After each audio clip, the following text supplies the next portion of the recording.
So, ayan guys, nagsistart kami si mamang gumawa ng sauce for our fish fillet, which is tartar sauce.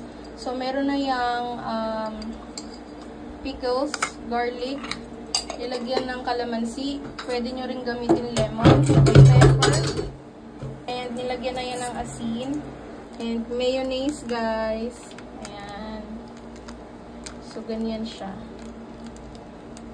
So, ayan na guys yung ating tartar sauce. Ganyan na yung consistency niya. And, tara nang mag-fried ng fish fillet. So, since tapos na natin gawin guys yung ating tartar sauce, ngayon, gawin naman natin yung sa fish fillet.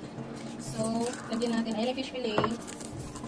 Ayan yung fish natin. Lagyan natin ng vichin, magic, and then, pepper, asin, hindi naman yun. Asin, pepper,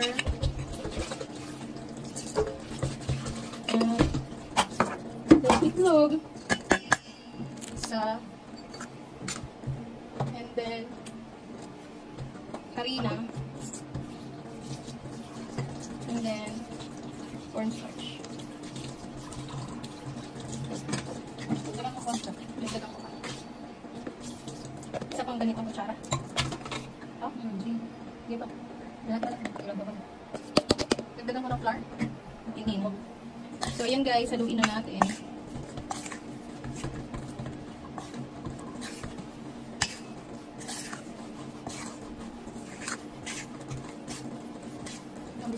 Isang itlog pa. Dagdagan natin ng egg guys.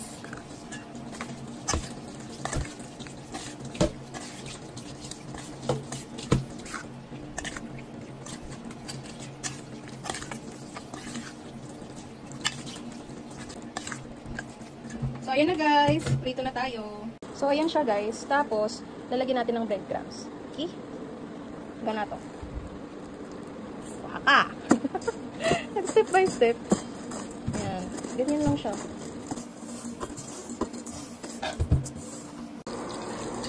So, ayan na guys. Nakasalang na. So, hello guys. Yaan na lang. Actually, nakalimutan ko kayo. Yaan na lang ang natira. So, ganito yung preparation namin sa fish fillet with tartar sauce. Guys, ngarag na naman tayo. So, yun lang for today's video. Have a great day, guys. Bye-bye!